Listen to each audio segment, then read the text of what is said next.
Aturan berdiri Mbak Seli. Suara petuk kangen-kangenan no. Iya, monggo Mbak Seli, seperti cok. Yo.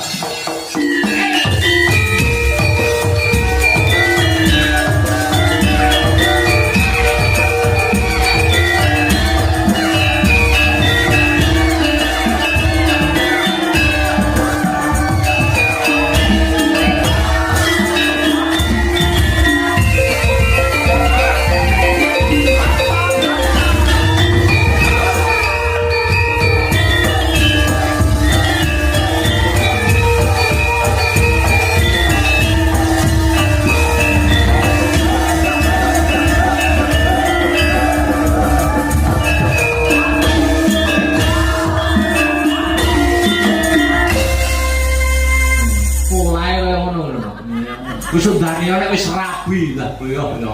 Kenapa Om Mas nek kowe rabi? Ya kuwi anu pacarmu iki nasibe nek ana polahmu kaya ngono. Kuwi sok nek berarti manten kaya polahmu ngono kuwi nek karo bojomu.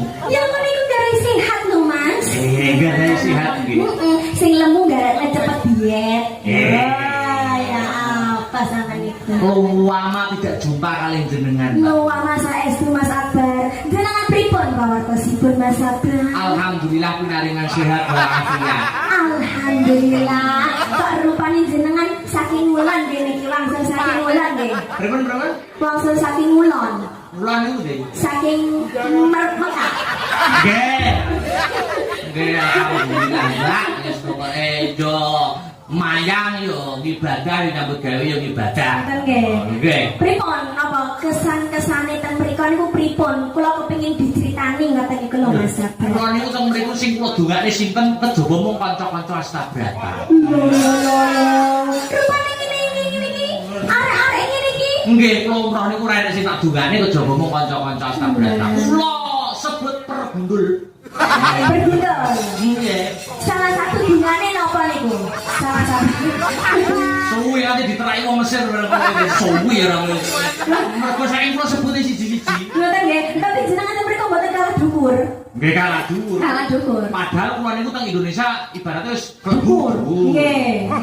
Ning mriku ya wis kalah karo wong-wong niku. Ngoten. Nggih. Tapi Mas jenengan kecepet-kecepet tetep donga nggih. Donga. Donga. Lah dongane niku napa mawon dongane? Contohnya umpamane dongane sinten? Jenengan sebut Mas Heru. Loh, Mas Heru ya kula dongane. Napa niku dongane? Semoga selalu bersinar. Amin. Ini yang bersinar. Definisi yang bersinar itu apanya Mas? Loh ya pamornya. Pamornya. Dalam menghibur yaitu para penggemar seni dan budaya. Ngoten nggih. Niku lek Mas Heru. Mas Heru. Umpami Mas Victor. Nah, Mas Victor niki lho, mun niki nggih kula dongane mak kula dhisikne niku. Lho, paling dhisik. Nggih khususan Ilaruhi Victor. Ora sing Mas khususan Victor. Ilaruhi tak sebut bareng. Ilaruhi Victor. Khususan Victor. Heeh, dungane napa? Muga tambah dhuwur. Amin. Dhuwur rezekine. Amin. Dhuwur cita-citane, dhuwur gegayuhane besok kaleksanan. Amin. Ngoten lho Mas Victor dungane tambah dhuwur. Dhuwur ora enek sing dhuwur elek mboten enek. Ngoten nggih. Lek sampeyan kanca-kanca sinden. Kanca sinden upamane sinten? Umpamane Mbak Sri wong. Lho Mbak Sri semoga pernikahannya dilancarkan oleh Tuhan. Amin. Pokoke dungane jenengan api-api nggih Mas. Api. Sampeyan durung anu lho, sawal ora kurung minal izin wal nggih. Kalau sama mboten mriku mboten apa-apa. Tidak apa-apa bebas. Saya walaupun sampean sudah punya calon, hukum panggung itu kalau di panggung itu punya umum. Dan luar biasa. Mbak Seli, siapa tuh nama lengkap sampean itu? Marcelia Tristanti Mas Abang. Marcelia Tristanti. Jelas Mas. Bisa mulai kaya ngono iki sampean iki jane nurun sapa? Bapak ibuke apa ya seniman apa ya sinden apa ya yoga bapake? Nggih sanes lho asline Mas Abang. Oh bukan nggih. Sanes. Lah kok iso ketitisan kesusupan gitu. Iso dadi sinden sing polahe gegilani ngono niku. Gegilani maksudnya menakjubkan. Oh menakjubkan. Oh namanya gegilani niku menakjubkan. Gegilani niku menakjubkan. Ya aku menonton kula Ya niku menawi saking kagunge kula mbedilani. Ngoten nggih. Iku mboten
Nduk anakku sing ayu dhewe limbuk.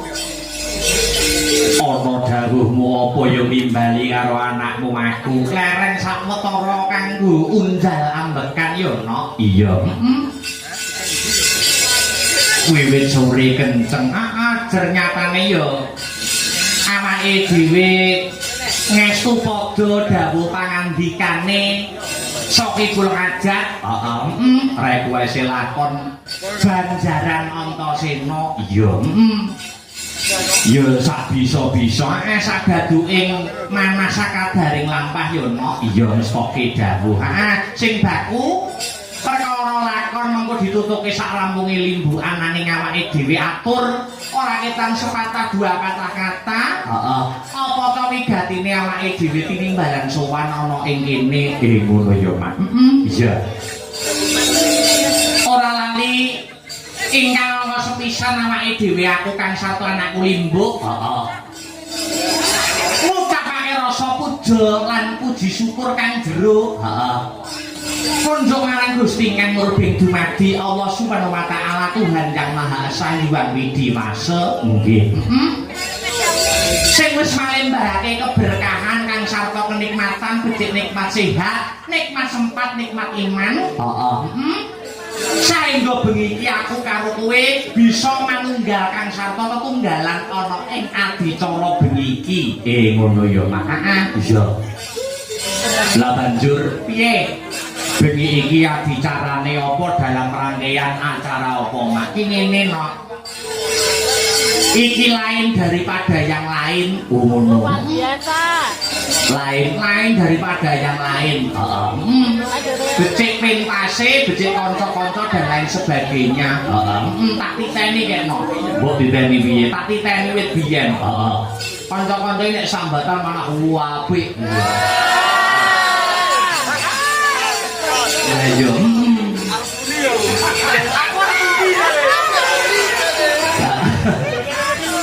iya acarane apa acarane tasyakuran pernikahan weh ngono sing dimantenke tidak lain dan tidak bukan pepunden kang winengku kinurmatan yang terhormat yang termulia Kang Mas Rizal Berdiansyah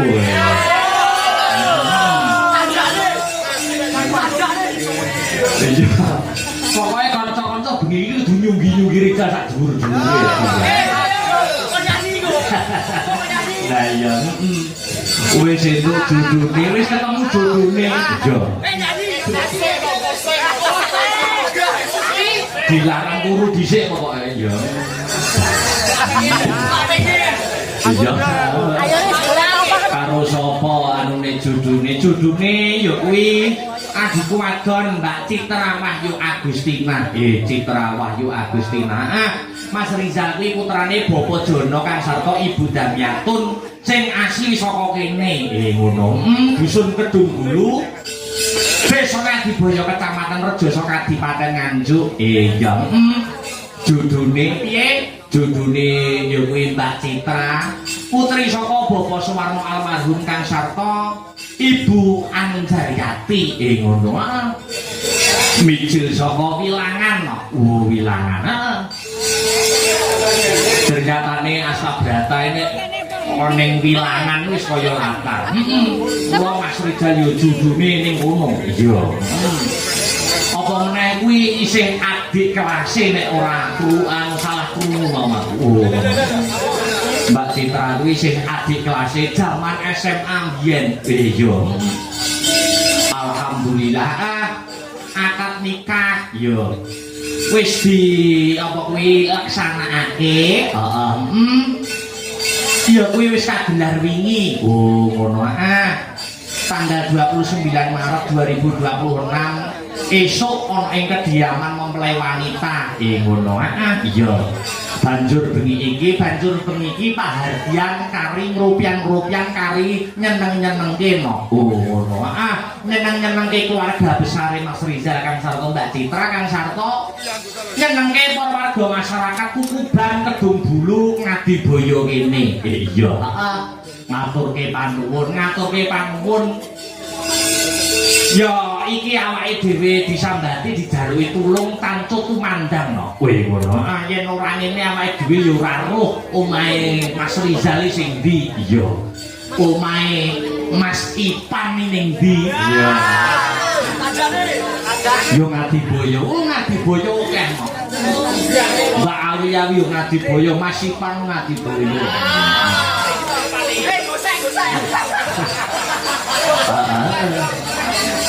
Sobarijal duwe Ipan. Wis ngaturke panuwun aku sing terima kasih. Iya. Rizal wis jan Rizal iki bengi iki beda dari yang lain. Iya. Beda karo bengi-bengi liyane no. Iya. Aku lungguh ning pondokan mau wis Rizal wis nemoni aku wis ngekeki rokok dandil rong cepet ya. Wis jan koyo penanggap tenan. Iya. Lah ya yo ngene iki asodako dapul balak sodako ngedone balak jar. Iya. Iya, matur nuwun. Heeh. Lah banjur sejatine ceritane piye larah-larahe piye. Mas Rizal kuwi diberitahukan kepada para penonton uga sing memonitor lumantar channel YouTube Asabrata Media. Mas Rizal kuwi anggota baku Sanggar Asabrata, anggota baku pendemung baku. Iya. Ora enek Mas Rizal kuwi kaya sayur tanpa garam. Kula bengi iki dhek dimuliakan jadi manten, kula iki yo garapane ora oke-oke garapan lawas. Ya ngono lho. Mergo sing mumpuni dan menguasai kuwi yo mantene. Iya. Luar biasa. Jadi anggota tetap penabuh baku nyekel demung. Iya, penabuh inti. Heeh. Sejatine iki sekali iki jane Mas Rizal ora ono. Apa kuwi rencana gelar wayang? Ngono ora ono. Rencana awal iki jane nggur campur sarian. Ngono. Jadi nembusi dhewe, pengkibet ditembusi. Dan liya-liyane musik-musik ditembusi sing balung, penyaron dan lain sebagainya kuwi ditembusi. Akhirnya sumebar kabare. Pemusik diomongi, pembalung saron tukang dukung diomongi. Nah terus kanca-kanca duweni inisiatif kok ora wayangan pisan. Ngono. Ya nek nyalang pemusik, penyaron dan lain sebagainya, nek dina kuwi tanggal kuwi akbar ora mlaku. Ya, nek mlaku, ayo malah ora apik-apik. Dadi akhirnya diboyong sak wayang sak gamelane sak sound sisteme kabeh rene no. Ngono. Iya ya mak ya ngono. Dadi inisiative kanca-kanca, kesadarane kanca-kanca. Oh iya. Ya ngesokake dawuh. Akhirnya Mas Rizal sekeluarga kuwi memberanikan diri. Ya. Sak keluarga ya kuwi sak pepundenku Bapak Jono Kang Sarto Ibu Damyatun rawuh ana ing gubukku kono Mas Trit. Akhire rembug dadi awake dhewe sowan bengi iki. Iya, alhamdulillah. Iki hikmahe akeh dulur iki yo ngene iki no. Oh iya. Akeh dulur, akeh rejeki, Mergo rejeki iki ora mung diukur kanggo dhuwit iki ora. Kanca akeh kuwi yo rejeki, diparingi kesehatan kuwi yo rejeki. Atine iso ayem tentrem kuwi yo rejeki. Akeh kenalane, akeh dulure, akeh kancane. Terus bengi iki kanca-kanca kumpat mrene kabeh kuwi yo rejeki tumrapé Mas Rizal sekeluarga. Ngono ya, Pak. Rejeki kuwi dadi ora kena diukur nganggo dhuwit, ora kena. Ya, urip kuwi sawang sinawang no. Oh iya, iya Pak, iya. Durung mesti wong sugih kae kok mesti atine ayem kuwi durung mesti sak paket, durung mesti sak gandeng. Iya. Urung mesti wong fakir, wong sing ekonomine dalam menengah ke bawah. Durung mesti kok pinaringan ati sing susah. Kuwi urung mesti urung sak gandenge, durung sak pakete. Oh ngono ya, Pak. Iya. Malah kala-kala ki wong sugih, omahe magrong-magrong tumpangane pirang-pirang. Nek arep metu ki malah kuwatir atine was-was, nek arep mapan turu bae atine sing kepikiran, pikirane sing nglambrang tekan ndi. Yo sesuk sik nyambut gawe ketekuk ringkel. Yo sesuk iki piye nek dhuwitku dicolong wong. Ya. Jajak saiki nyawango wong-wong nyuwun sewu. Wong-wong sing pikirane nyuwun sewu edan bae. Wong edan ini emperan tuku. Kemule ibarate kuran. Lemeke ibarate kerdus. Iya. Ngono ritake turu wis ngoro. Oh iya. Kuwi nikmate pangeran ning ngono kuwi. Iya. Dadi ora kena disawang disamaratakan. Mula ana tetembungan kaya biyung kandha mau ngarep sawang sinawang. Sawang sinawang pancen bener kaya mangkono no. Iya. Iya ngestokake dawuh. Lah awake dhewe rene ora iso urun rembug apa-apa bakune aku Kang Sarto kanca sanggar seniasta Brata mung bisa uyung-uyung anyeng uyung nderek ndonga. Iya. Ndongake karo pinanganten karone. Iya. Mas Rizal Ferdiansah, Kang Sarto, Mbak Citra Mahyu Agustina. Iya. Anggone membangun bahtera rumah tangga. Iya. Ing tembe burine muga-muga bisa anggayuh tetembungan sakinah mawaddah warahmah. lan enggal pinaringan golek kencana kang bisa tata jalma. Heeh. Yen pinaringan putra, putra sing saleh, yen pinaringan putri, putri sing salehah. Heeh. Satemah momongan anak-anak Mas Rizal sok yen pinaringan. Heeh. Dadya putra sing bisa piguna tumrap nusa bangsa kelawan agama. Amin amin amin Allahumma. Amin. Allahumma. Amin. Hasbuna Allah wa ni'mal wakil.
sowan komplit kanca-kanca sanggar seni Astabrata yukur ninggal Mas Rizal Wicok. Iya.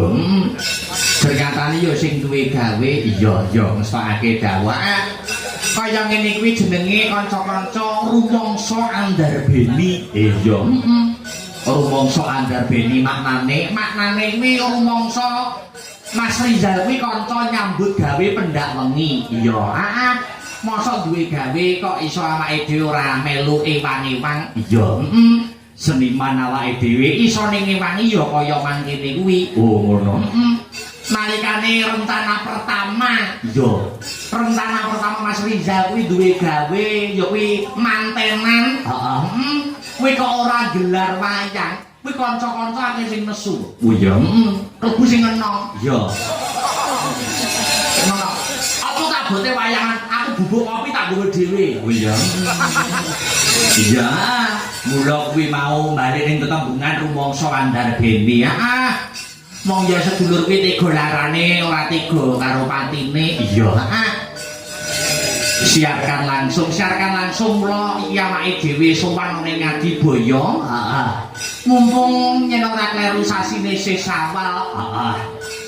Ngaturake taqabbalallahu minna wa minkum taqabbaya karim minal aidin wal faidin. Heeh.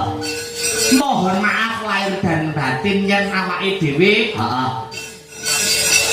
anggone menghibur para warga masyarakat becik ana ing lokasi becik kang mapan ana ing live streaming. Heeh. Ana ucapan sing kleru, ana tindak sakecap tembung sakecap sing ora meranani penggalih. Dalang Akbar mewakili Sanggar Seni Astabrata ngaturake diagung pangapura. Oh ngono ya, Mak. Iya, iya. Heeh. Linebura ing dina suci, Linebura ing sasi Sawal. iya, iya ngesokake dawuh. Heeh. Kaya sing tak kandhake ngarep. Heeh. Mas Rizal dan keluarga besarnya nyuwun lakon. Heeh. Lakone iki ya durung tau aku no. Iya. Banjaran Antasena. Iya, serial Lahir nganti rabi. iya. Lahir nganti rabi. Heeh. Sajek jumlah yo lagi bengi iki no. Iya, Banjaran Antasena. Heeh. Apa meneh? Ya kuwi bapake Mas Rizal, Pak Jono. Pak Jono kuwi ya penggemar maindit nyang wayang kulit, gawene ya nyusuli awake dhewe nyambut gawe. Iya. Gawene ya mirsani anggone awake dhewe gambleh pendak bengi ning ndi-ndi. Iya. Anggone kanca-kanca nyambut gawe iki disusuli pancen kenyataane penggemar wayang. Heeh, mula njaluke lakon ya tenanan. Aku rung tau roh Mas Akbar gelar wayang lakon Banjaran Antasena. Iya. Mula mriko ketut sak uning-unine. Iya, iya, Mak, iya ngesokake dawuh. Heeh. Mbak Citra. Heeh, Mbak Citra garwane Mas Rizal. Wah iya. Adik kelas SMA judoe ngono kuwi lho no. Oh iya. Aku malah krungu Mas Rizal karo Mbak Citra itu malah jaman SMA durung pacaran. Iya. Kan judoe ngono kuwi. Adoh kaya ngopo ini jenenge judo karantio medhok. Ibaratnya panggah di lakoni wis dadi takdire. Heeh, anggone judo-judo. Adoh panggah judo. Heeh. Cedak nek ora judo. Iya. Kuwi ora kurang dalan Gusti Allah anggone misahne no. Oh, ngono. Iya, iya, Mak, iya ngesokake dawuh. Mula iki wis judo. Heeh. Mbak Citra wis katuju ning Mas Rizal wis katuju ning Mbak Citra. Heeh. Mas Rizal, Mbak Citra, tak niki sampeyan wis bojo sah. Baik secara agama maupun negara. Oh iya. Ning pandangan agama sing maune maksiat dadi nikmat. Oh iya. Sing maune maksiat dadi ibadah. Oh, ngono. Hebate Islam iki ngono kuwi no. Oh iya. Kula nikahaken Mas Rizal dan Mbak Citra berangkat salat dengan uang tunai sekian dibayar kontan sah. Ya kuwi langgir wis sah. Kuwi Mbak Citra dinggo sak dobole ra ngono. Karo Mas Rizal selawase kuwi. Jajal nek ning nggon komplek lokalisasi dadak bayar. Oh iya. Angger cetuk bayar. Ning Islam diatur. Oh iya. Kudu bayar gak bayar. Wis dosa bayar pisan. Oh iya. Lah iya. Ganteng kaya ngopo? Nek ora sugih dhuwit engko mesti ning kono ya ninggal jam tangan apa piye no. Sewalike ya ngono, wis kok tuwek kaya sing gambang. Pamane. Wiwi enek ora, Dik? Wiwi nembe nampa tamu, Mbah. Cek suwi apa ora nembe mawon mlebet ya wis karo kowe nek no kuwi nek sugih dhuwit nek lagene koyo kitiran omong.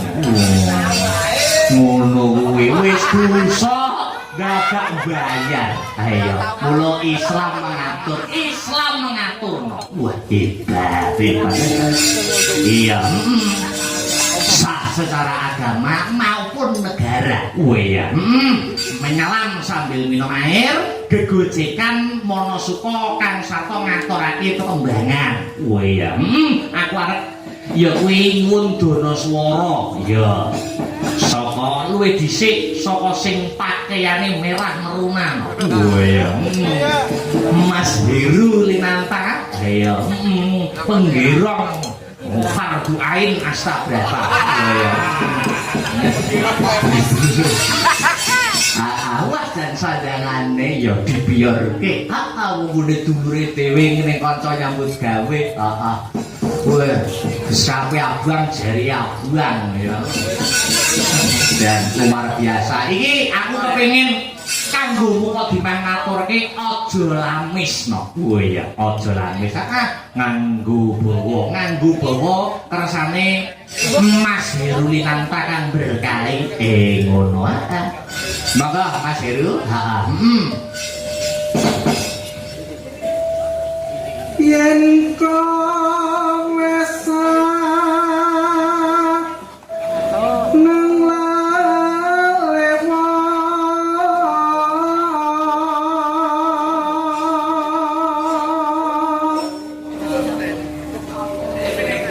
ada anso senang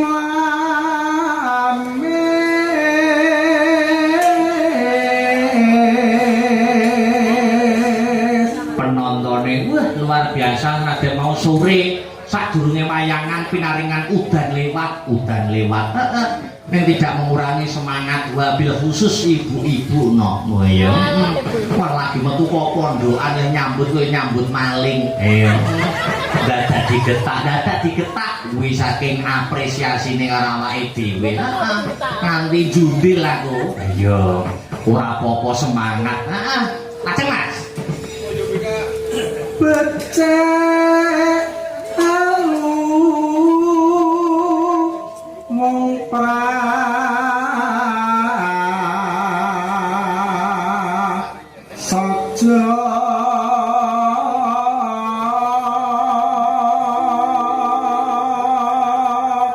Aceng mong walengku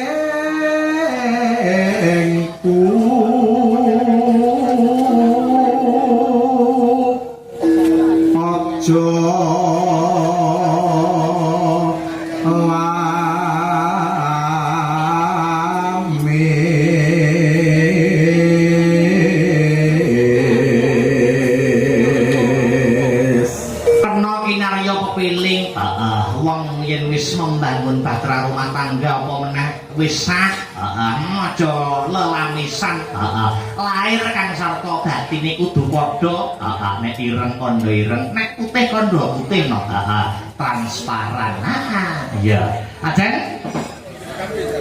yen kowe senang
Vika. Oh iya, karo berdiri pelan-pelan.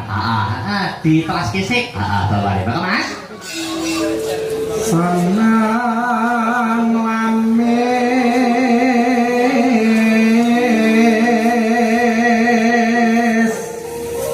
padha karo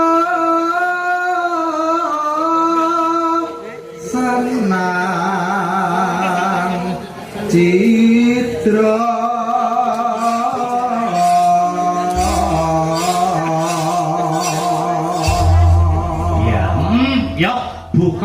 Buka celuk kalben digalake kelawan Mbak Yovika Aja lames. karo berdiri pelan-pelan. Atur subata mring para pamirsa. Halo Pak.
Sampun ngaturaken tetembangan niki menika aja lamis. Iya.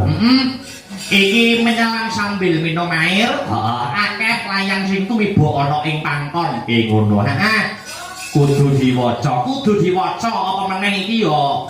Akeh salam-salam kang sarta request pamundutan sing lumantar WhatsApp-no. Pesan masuk. Iya diwaca karo mlaku. Alon-alon maton kelekon. Sareh-sareh waton pioleh ya. Sapa wae iki sik diwaca ya no. Assalamualaikum warahmatullahi wabarakatuh. Waalaikumsalam. Menika dipun monitor langsung saking Magetan nyimak lewat YouTube Astabrata Media. Oh iya. Saka Pak Sungkrik Magetan. Ngono. Ya ana meneh. No. Oh iya.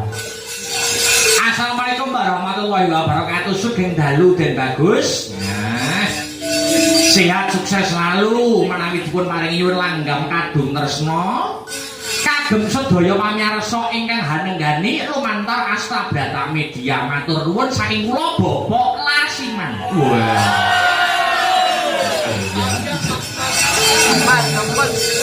Hadir Pak Sunardi yo hadir. Ngono. Iki ana meneh. Iki Taruh itu aja. Ya. Iki ana meneh. Sugeng dalu Mas Akbar. Kula Pak Jono, bapake temanten. Iki. Dadak ngirim layang kok kan Rijal kan WA. Iya. Kula badhe nyuwun lagon Setya Tuhu dipun bawani Nyidam Sari langgam kangen ing Rama kalih Jaipong. Matur nuwun Mas Akbar. Ngono. Ayo. Langgam kangen Irama loro Jaipong sing joget Rijal rasa. Wong ora duwe omong kon joget. Ayo. Ana meneh. Assalamualaikum warahmatullahi wabarakatuh. Mas Akbar taqabbalallahu minna wa minkum. Minal aidin wal faidin, mohon maaf lahir batin. Nyuwun lagu Samudraning Tresna. Saking keluarga besar FMA. Nah. Yang memonitor lumantar live streaming Astabrata Media. Salam sehat, solid, paseduluran. Saka pembina FMA sing selalu memonitor awake dhewe, anggone awake dhewe mayang ben bengi no. Matur suwun. Ya. Dipinangkani siji, mboko siji ya no. Ngono.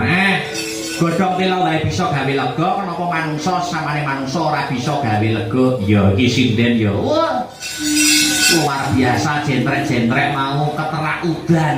Ya. Kula apa kuwi terpale apa karpete iki diganti ya. Nek ora diganti kalone semengi sindene masuk angin ya. Heeh, ora apa-apa udane nggur lewat ngenakne manten. Ya.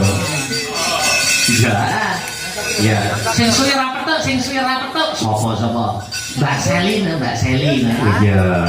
Kuwi ora petuk mangsaku kok. Iya. Akeh sing suwi ra petuk. Mbak Aul ya suwi ra petuk. Iya. Kuwi yo lamaran kok wisan. Wah ya. Anggere wis pasang story, upload ning medsos karo drijine dingenekne iki. Kuwi wis lamaran. Iya, wis ana sing mengku. Heeh, Mbak Seli sih. Iya. Iki asline iki Mojokerto apa Pasuruan to? Oh, Pasuruan. Iya. Ning iki mau budale saka Batu Malang. Iya, iki wis duwe calon. Iya. Iya. Anu sih, aturan berdiri Mbak Seli. Heeh, suara petuk kangen-kangenan no. Iya, heeh. Monggo Mbak Seli, sepati cok. Yo.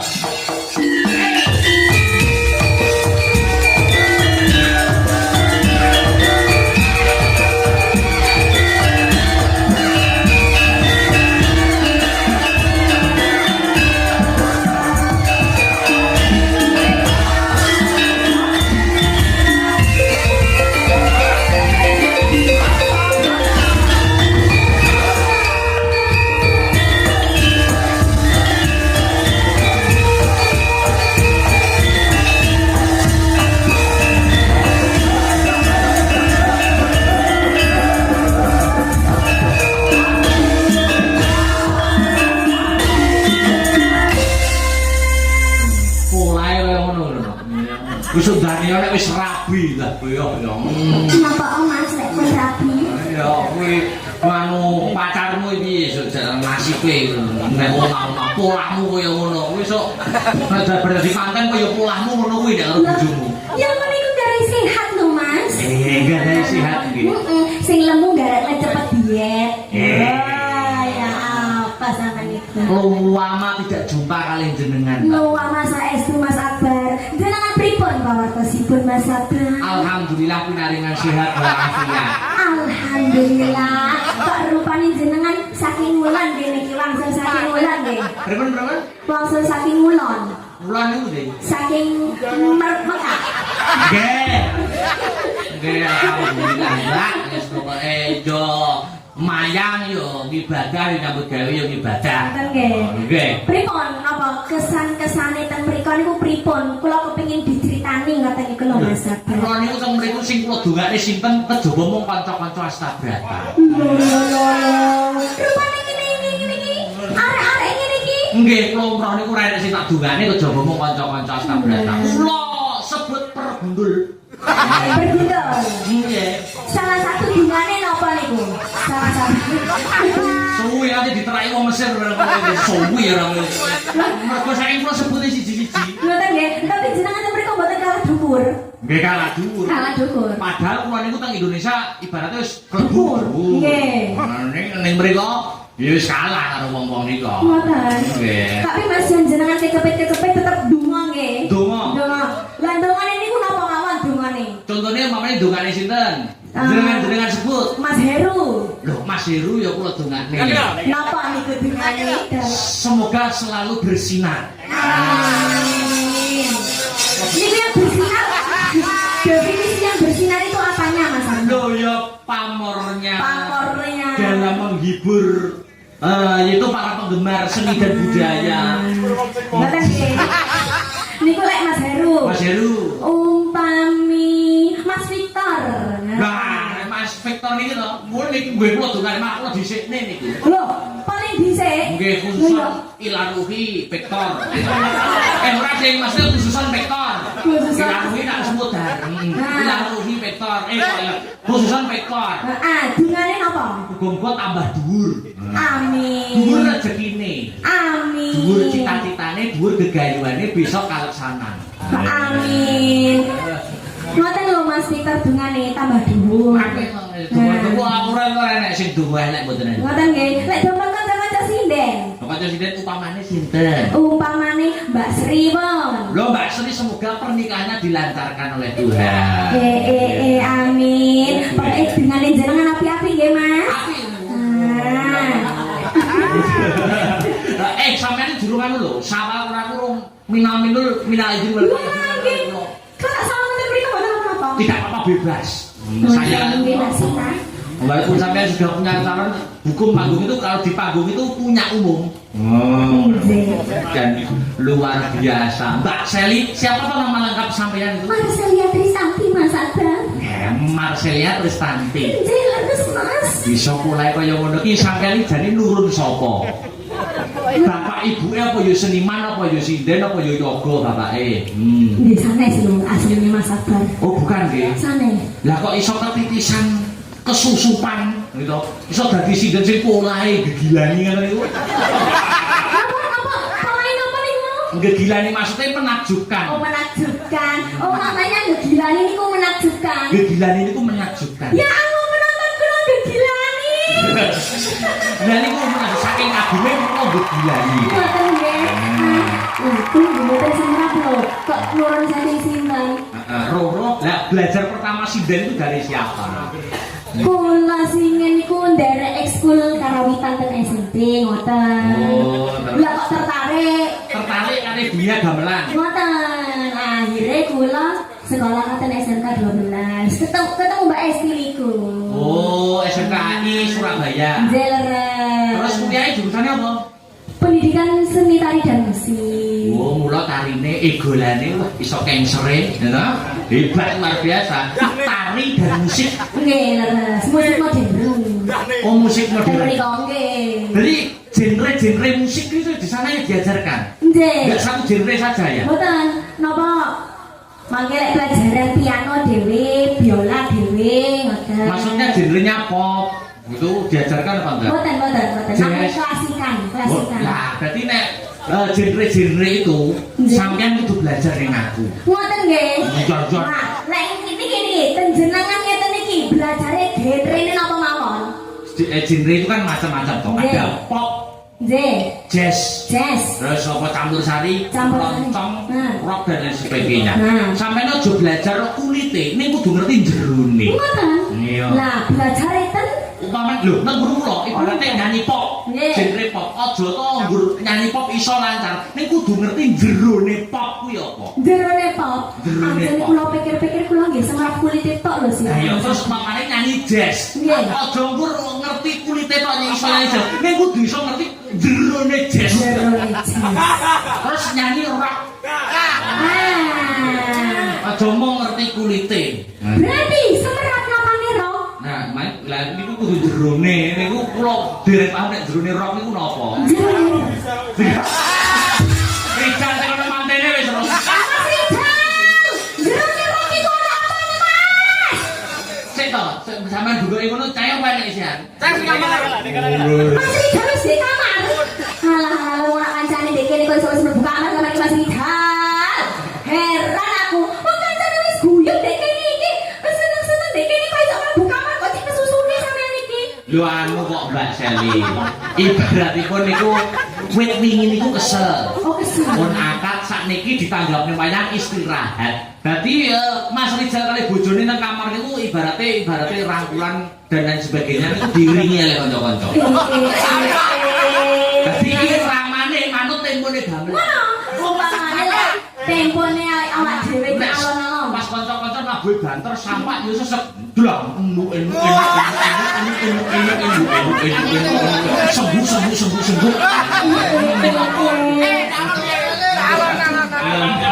Wis kadung banter terus diayakne. Terus pripun?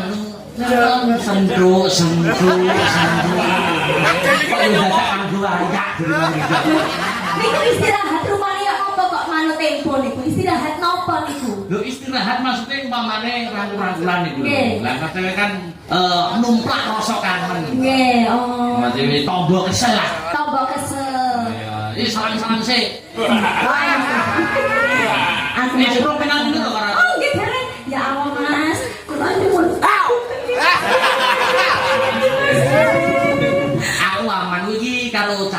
niki wae. Dadi Mbak Saliman iki boleh curiga. Tapi lek calon jenengan apa nggih? Lho, dereng lho. Jadi aman nggih. Wah, lo kanan kiri oke kok. Oh, kanan kiri. Ya maksudnya itu masih fokus untuk mengejar karir. Oh. Gen Z, anjane jenengan iku Gen Z nggih, Mas. Nggih, Gen Z ya kalau ya Gen Z apa Gen apa. Gendeng. Gendeng. Niki masa Mas Rizal wis babu. Pun babu. Monggo Mas jangan yang Mbak Citra. Ada kok ayo di Rene ngancane Rene. Karo sing capek nek Jek bangun. Kalau niku mau semerang Mbak Citra nggih namung sak klebatan tok. Mbak Citra. Nggih Mbak Citra namung sak klebatan kula kepengin semerap sing temenan. Ayo sini Mas Rizal ini mumpung didokumentasikan. Besok ambak wis duwe putrane wis gedhe iki lho acara rabine bapakmu biyen. Ki Mas Akbar ben Cik Joko.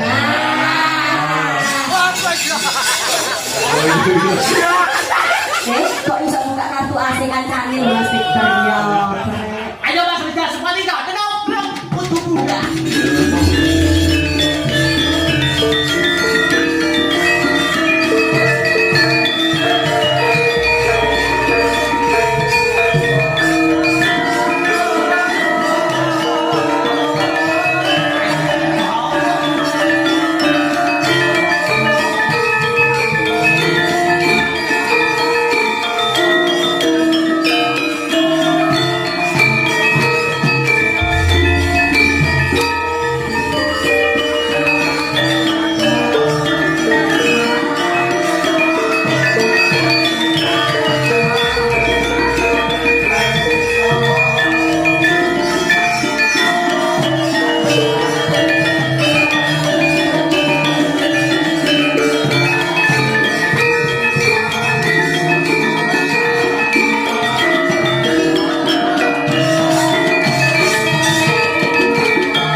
Belum capek, belum ngantuk.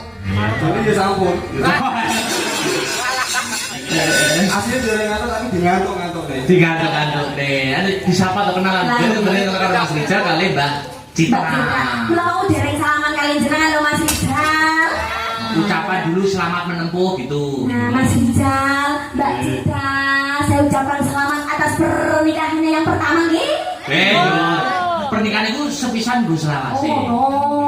Berarti yang pertama dan terakhir nggih. Pertama dan terakhir. Doa saya yang pasti yang baik-baik loh Mas Rizal, Mbak Citra. Mudah-mudahan jadi keluarga yang sakinah mawaddah warahmah. Sehat selalu, bahagia selalu. Wis jare donga apa ngono. Itu saking antusiasnya loh Mas. Saking semangatnya ya. Tapi kok gak sama namanya sih Mas? Amin. Ini dulu adik kelas SMA.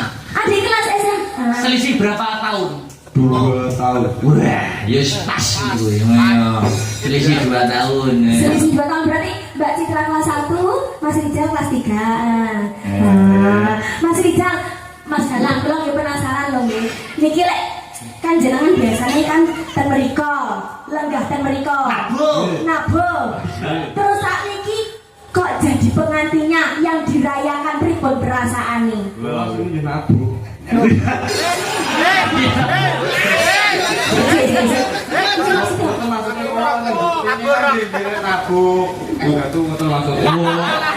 Ini konsumsi nih teman-teman. Capek. Kalau bisa malam niki lho manten melok repot. Repot tenan niku suguh-gupuh lugu aruwe ning kanca-kanca hebat to. Sik iki pertanyaan jujur. Boleh dijawab Mas Rizal, boleh dijawab Mbak Citra. Sing nyusok-nyusok nang ndang rabi sing lanang apa sing wedok? Sing wedok. Apa ya kemenang Mbak Citra? Mboten. Mboten jan. Lah itu pernyataan dari lho suami Anda lho. Ayo jawab dengan jujur dan lugas. Mumpung disaksikan orang banyak loh Mbak Citra. Sampai si jujur. Introduksi ini udah suweneng. Makanya wirang-wirang suweneng. Anu Mas Rizal, nek kula mboten anu. Jenengan ucapkan terima kasih buat kanca-kanca Askadata. Nggih. Sadherenge kula ngapunten ingkang kathah. Kula matur suwun. Matur suwun mawon. Mungkin kirang bensin itu Mas Mbak. Buatan ini wis pokoknya ngene niate jagong niate melok meramaikan tiwas bar Mas Rizal manten kok nggur langsung turu ya to dihibur. Terus nek kene pokoknya menghibur wis aku kok rasah mbok salam templek bisa roh ta usah. Tak tutup. Nggih, lan iki wong masih jelek sampun memberikan kata-katanya kepada teman-teman Askadata nggih. Saat ini lek buat istri tercinanya. Iya. Penting itu. Itu sing penting. Itu baku itu. Aku isi. Ora apa-apa Mas. Kapan maneh coba dijajal musik romantis Mas. Musik romantis. Kalau kita boleh maju dikit menghadap Mas Rizal. Sama ada Mbak Citra. Terus bener kayak aku mau. Ayo coba Mbak Citra. Oh berdiri aja. Berdiri. Ayo. Enggak apa-apa. Permintaan spesial teman-temannya. Ayo. Ayo.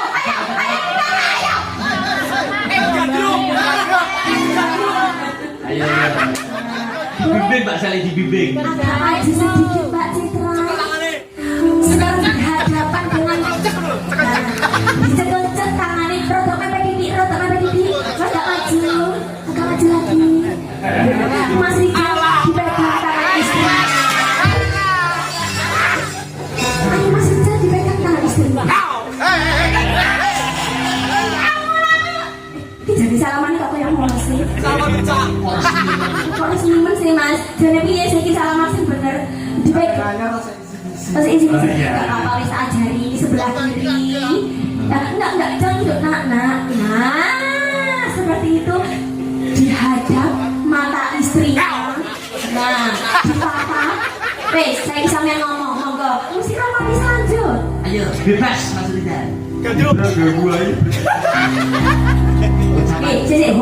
sama ini musik romantis. Mau sampai ngene di salaman. Rotok maju dikit. Rotok maju.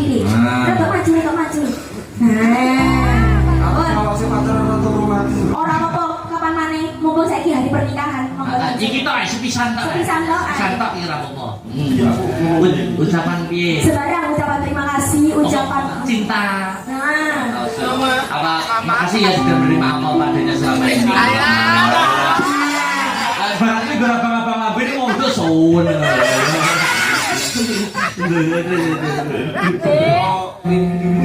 Sayang.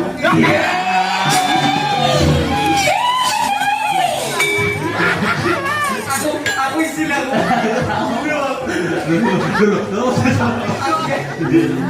ayo mari lanjut. Sayang.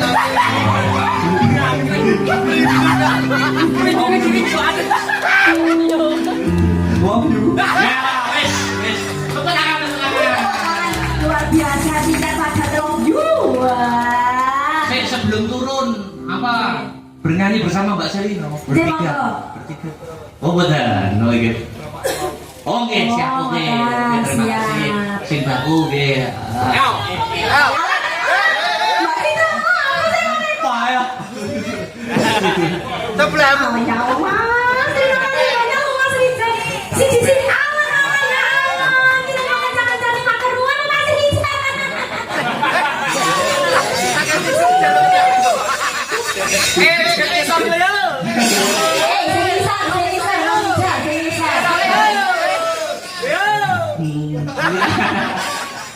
Iya. Mungkin menjadikan dari sakinah mawaddah warahmah. Amin. Dan semoga aku sampean dan teman-teman Askadata yang lainnya yang belum menikah kesawapan dan iso lancar. Amin. Lah, ini wis ada tanda-tanda loh Mas Akbar. Wonten Mbak Sri Pesek niku sok Mei. Nah, Mbak Aulia.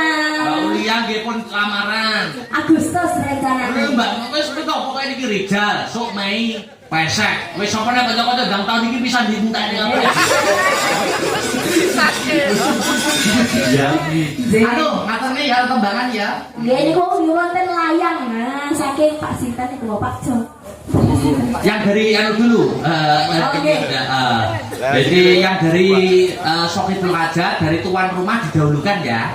Anu, apa ki neskia tuh kowe goro-goro Nyidam Sari apa Langgam Kangen ini udah bener atau mana? Kangen sing. Ya apa? Oh nonton ya. Oh iya, peteng sasila masih aku ngeten. Mboten. Apa Nyidam Sari apa Kangen manut? Monggo, cari kangen apa Nyidam Sari? Iya, kanca-kanca. Tawaran kanca-kanca, kita kanca-kanca ning kene anu, apa itu membantu sukses acarane Mas Rizal. Tawaran kanca-kanca geleme kangen apa Nyidam Sari? Mas Victor enake apa Mas Victor?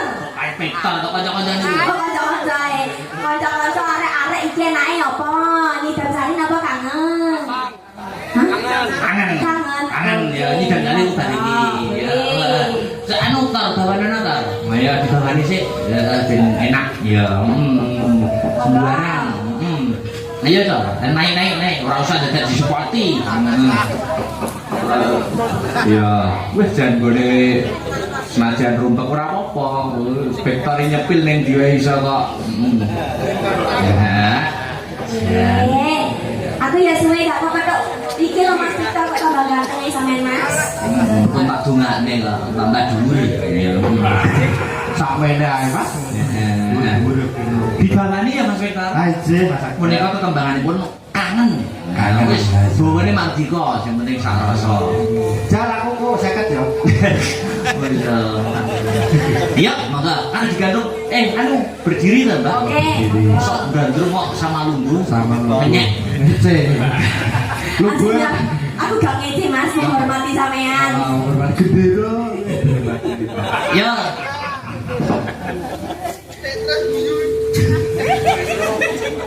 Kangen ku tanpa pombok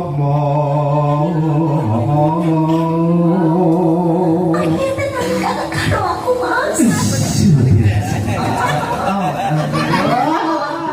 Satu itu gila kamar jar. Lagi seorang itu. Iso nyileh kamar. Nunut kamar. Yuk. Mas Mas. Mung sliramu kang dadi telenging ati.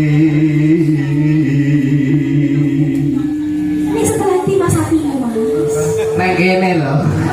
Nah, Iki ibaratnya tok-tok men Mas Victor dadi Mas Rizal. oh. Mbak Seti dadi Mbak. Mbak Citra. Tawarai gitu. Ditekoni sama Mas Rizal bulan madu di mana? Mana gitu. Mas Rizal. Iya, gimana? Kita kan pengantin baru. Oh. Aku tuh juga pengen kayak yang lain ada honeymoon gitu itu. Oh. Gimana kita kalau honeymoon? Kemana dong?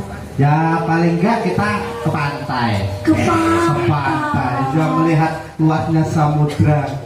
Dihiasi dengan karang-karang. Waduh, ning pantai malah kelelep muda. Dari iklan ini, ya Allah.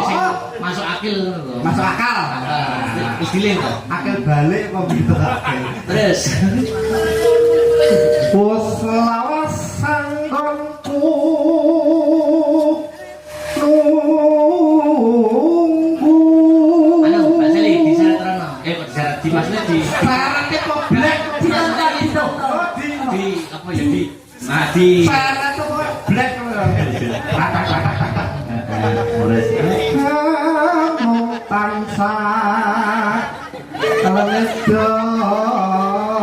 Ada kayak lecet ketek gitu. Jadi kita gak beda sih Mas. Yo, ganteng yo biasa gadruk. Mosok Mas Rizal karo ceweke digandeng kok kurane nyenang ngene ra. Oh, ora ya disare kalem ya. Kalem. Yo kok berarti ngeling ana rikala dina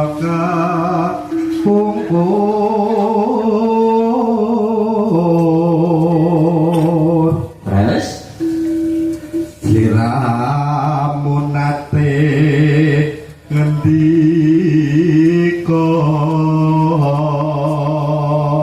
bareng berdua.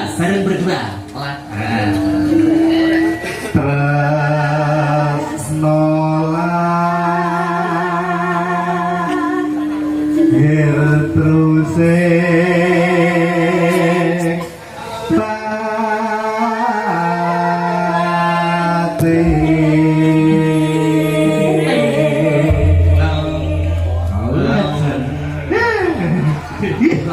kulineran. Kangen. Ini jalan di Depok nih. Jadi kamu yang menjogeti. Oke. Mbak Sally yang menyanyi, kamu yang makan. menggoyang. Oh, iya. Boleh kasih sini langsung ya. Sini rada jeblak. Ya maka kanca-kanca. Kangen dados lorok. Ya. Maka. Yuk. Pitung sasi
Vektor boleh duduk kembali. Luar biasa. Sing bawani Mas Vektor sing nyanyi Mbak Seli ternyatane wis ora ketemu. Lah iya ngaturke pamunggutan request saka bapake Mas Rizal, Pak Jono. Kangen ngaturke sing liyane iki sing suwe ndak ketemu maneh Mbak Aulia ngono.